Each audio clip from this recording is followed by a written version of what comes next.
The Legend of the Teenage Mutant Ninja Turtles, Part 1, Chapter 1, Turtle. New York City had been greeted by a bitingly chilly and lightly snowing morning when a girl was leisurely wandering through the streets of Manhattan. Her mind began to glide away to distant galaxies that she desperately desired to explore with all her heart and soul, but that she knew she would realistically never find. She began to ponder the potential for alien life, how it would feel to be in a weightless environment, and whether other planets might inversely have blue fields of grass and an endless green sky. She found her dreams were disgracefully grounded by the sudden realisation that she had a history project to complete for school later on, and she sighed at the thought of another boring Saturday. Her mum and dad were off work for the day, but all they ever seemed to do was perform mundane tasks around her apartment or do work from home. They tended to virtually ignore her, and, now she gave it a second thought, each other. It wouldn't be so bad, but she didn't have any siblings to interact with, and her pet cat Chloe was about as exciting as watching paint dry. As for friends she could meet up with that morning, she could count all of hers on one hand.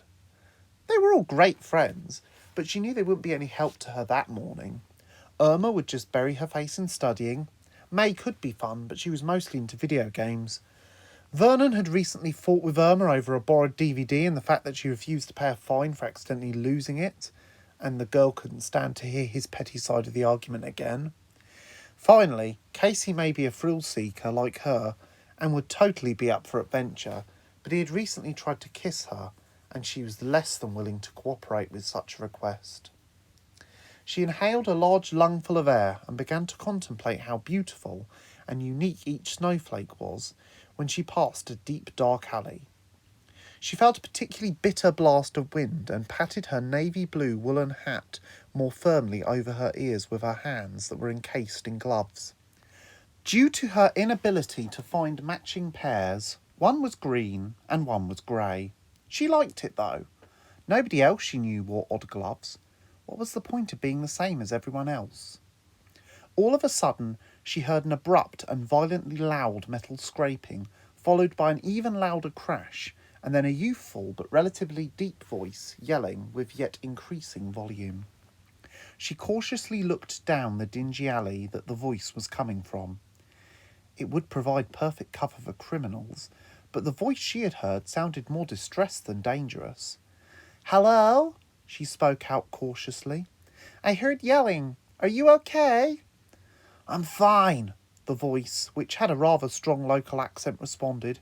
"Just go, I'll—" Then whoever it was seemed to slip on a patch of compacted snow and fell headfirst into a nearby dumpster. "Oh, crud," the boy murmured, slightly dazed as he got to his feet again. All the girl could see was an obscure silhouette, and even this was simply a blur of motion. She decided to risk attempting to approach the shapeless shadow. The boy's voice then suddenly went defensive and terrified.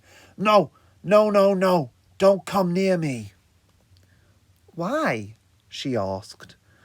The boy found himself stuttering as she edged closer to him. "Why are you so scared of me?"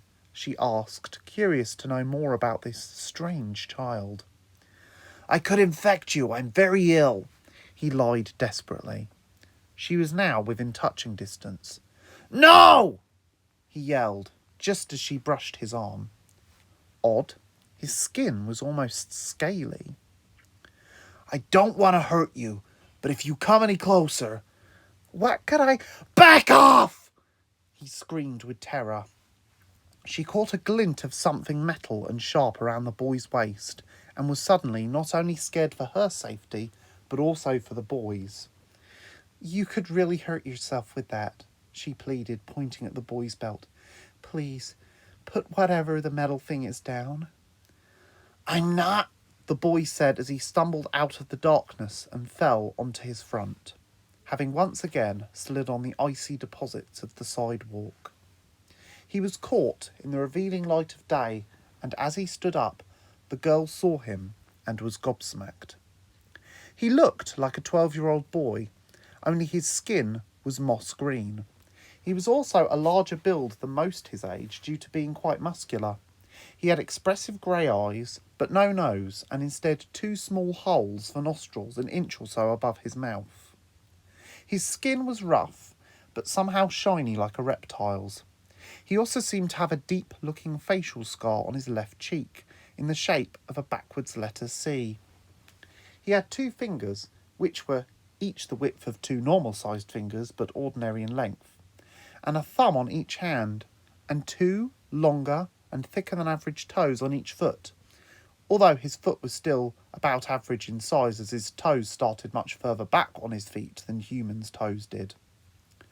His torso was covered with a shell which was a sandy colour, smooth and split into 12 symmetrical shapes on the front and dark green on the back with a hexagonal pattern. He was wearing elbow and knee pads made of chipped wood and a tarnished leather utility belt with a number of pockets and 2 weapon holders which contained twin metal sais. The sais themselves looked like pointed metal daggers with 3 prongs, 1 long and straight and 2 curved prongs on both sides attached to a handle. He also appeared to have some kind of silver locket around his neck.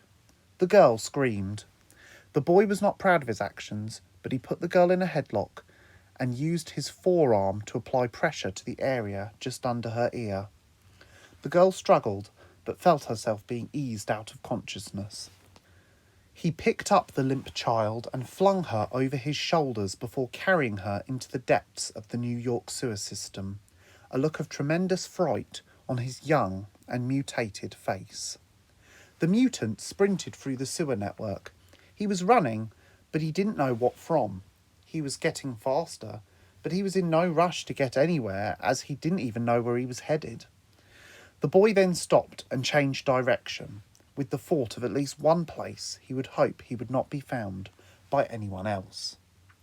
He then kicked a wooden door open and laid the human to rest on the dusty and rubble-strewn floor before clasping his hands to his head and pacing backwards and forwards across the small cell-like room in distress. He really didn't know what he was doing,